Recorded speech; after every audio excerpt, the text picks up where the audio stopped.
25 апрелде Орусиянын Комсомольск-на-Амуре шаарында кыргызстандык студенттер Асылгүл Макенова менен Карима Иманкулованы унаа сүзүп кеткен. Кыздарды Toyota Saxit үлгүсүндөгү унаанын 65 жаштагы айдоочусу сүзгөнүн жергиликтүү медиа жазды. Андагы маалымат боюнча унаа катуу ылдамдыкта келе жатып, кыздарды жөө өтмөктөн сүзгөн.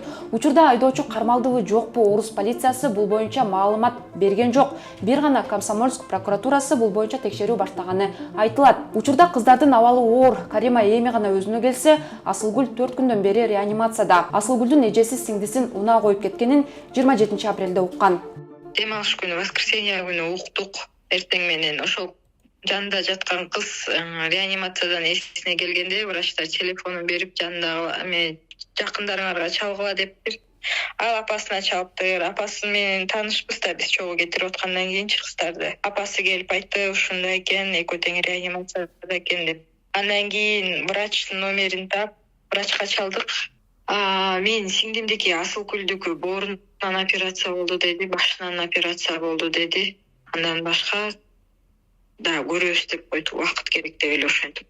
Бооруна кандарын тазаладык, бооруна кан угуп калыптыр деди. Деп ошентип биз врач менен эле байланышып атабыз 6 саат сайын, башка эчтеке маалымат жок.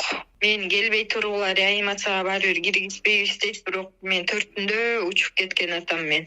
Жанына барганга, жанында эч ким жок. Ал эки кыздын тең жанында эч ким жок болот. Кыздар экөө тең 21 жашта, Карабалта шаарынан болот. Комсомольск техникалык университетинде 3-курста окуп жаткан. Медиа хаб Кариманын тайнесине дагы байланышып, кыздын абалын сурадык.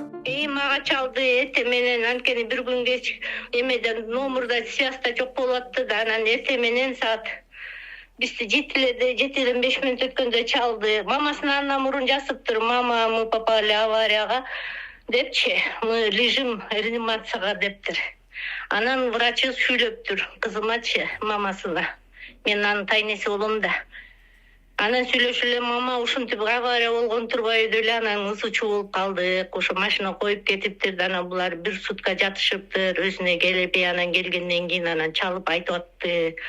Анан ошо кызым менен мындай сүйлөшүп атам, бутуна тисесинен ылдый жагы экен, жаракабы же сыныкпы, врач эчтеке деп бизге айтпай жатат.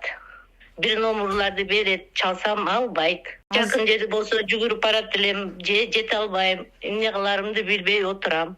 Бул белинен кетиптир, белинен анан тиседен ылдый экен, ошо гипс салып жатат. Тартып жөнөт десек жөнөтпөй жатат. Анан чекеси бу жери зеленко сүйкөнүп турат, маңдай эмесичи. Анан аялдагы шоппу же мындай сыйрылганбы десем айтпай жатат. Студент кыздардын абалы боюнча Тышкы иштер министрлиги 29 апрелде маалымат таратты. Мекеме учурда Кариманын абалы туруктуу, аң сезими жайында жана туугандары менен байланышканын, ал эми Асылгүлгө шашылыш операция жасалып, башындагы уюган кан алынып, абалы оор экенин билдирди. Ошондой эле бул окуя боюнча Орусиянын кылмыш жаза кодексинин 264-беренеси, тактап айтканда, жол кыймылынын коопсуздук эрежелерин жана транспорт каражаттарын пайдалануу тартибин бузуу боюнча кылмыш иши козголгону маалымдалды. Сиз медиа хабты көрдүңүз, комментарий жазыңыз, видеону бөлүшүңүз.